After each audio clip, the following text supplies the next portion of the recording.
చూడభి, నీకు నువ్వే ఏదో ఆలోచించేసుకుని మా మీద నిందలు వేస్తున్నావు. పిల్లి కళ్ళు మూసుకుని పాలు తాగుతూ తనని ఎవరూ చూడ్డం లేదు అనుకుంటుందట. మీరు కూడా అంతే ఐరేంద్రి. మీరు చేస్తున్న ఎదవ పనులన్నీ ఎవరూ చూడ్డం లేదని అనుకుంటున్నారంతే. కానీ ఇలాగే ఎప్పుడో ఒకప్పుడు బయటపడుతూనే ఉంటాయి. చూడండి, ఇది నా అత్తగారిల్లు, నా భర్త ఉంటున్న ఇల్లు. నా భర్త నుంచి నన్ను దూరం చేయటానికి ఎవరు ప్రయత్నించినా, ఎంత ప్రయత్నించినా దూరం చేయలేరు.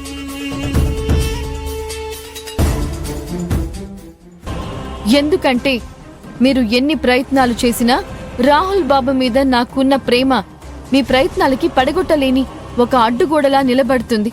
అందువల్ల ఇక నుంచి ఇలాంటి ప్రయత్నాలు మానుకోండి. అర్థమవుతుందా?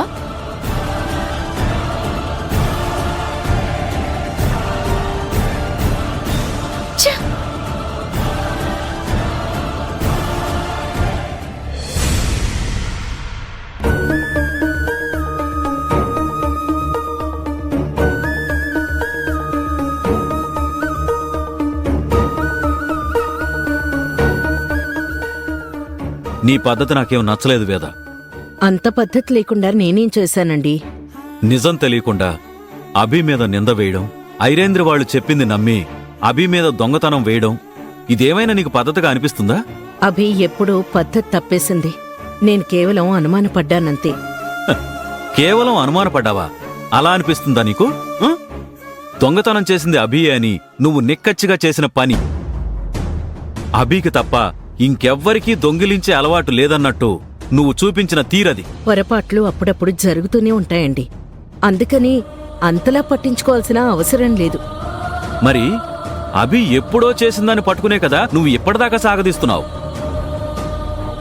తను ఎన్ని మంచి పనులు చేస్తున్నా సరే, ఎంత కష్టాన్ని ఓర్చుకుంటున్నా సరే, ఏదో ఒకటి అంటూనే ఉంటున్నావు కదా. ఇంటి నుండి గెంటేశావు కదా, దానికి నువ్వేం సమాధానం చెప్తావు? ఎప్పుడో చేసినా మర్చిపోలేని తప్పు చేసిందభి. అంత పెద్ద తప్పు అభి ఏం చేసింది?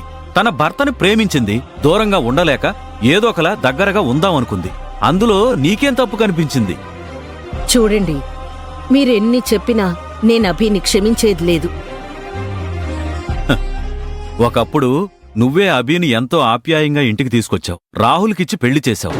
ఇప్పుడు అసలు నువ్వెందుకిలా మారిపోయావు వేదా? అదొకప్పుడండి. అప్పుడు అభి చాలా మంచిది, కనీసం మంచిదని నాకనిపించేది. అందుకే ఎంతో నచ్చి ఇంటికి తీసుకొచ్చాను, రాహుల్కిచ్చి పెళ్లి చేశాను. ఎప్పుడైతే తన నిజస్వరూపం తెలిసిందో, ఎప్పుడైతే తన తప్పులు బయటపడ్డాయో అప్పటినుంచి నమ్మకం పోయింది, ఇష్టం చచ్చిపోయింది. తన మీద నాకిప్పుడు కోపం మాత్రమే మిగిలింది. అదే వేద, ఎందుకు అంటున్నాను. అవతల వాళ్ల ప్రవర్తన బట్టి మన ప్రవర్తన ఉంటుంది.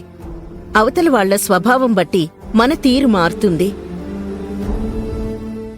అభి నాకు పరిచయం అయినప్పటి అభి కాదు. ఎప్పుడో తన ప్రవర్తన మారిపోయింది. ఎప్పుడూ తన స్వభావం మార్చేసుకుంది.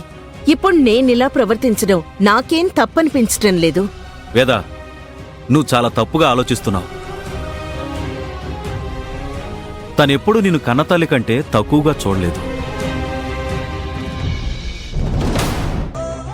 మన కుటుంబాన్ని ఎలాంటి పరిస్థితుల్లో కూడా విడిచిపెట్టలేదు. నువ్వెన్నిసార్లు తనను ఇంటి నుంచి వెళ్ళిపోమ్మన్నా, బయటికి గెంటేసినా తను మనల్నే పట్టుకుని వేలాడుతుంది. పిచ్చిదానిలా మనల్ని కాచుకునుంటుంది. అది నీకు అర్థం కావట్లేదా? చూడండి, మీ కోడలి మీద మీకు ప్రేముంటే ఉండనివ్వండి, అంతేకాని ఆ ప్రేమ నాపై రుద్దాలని చూడకండి.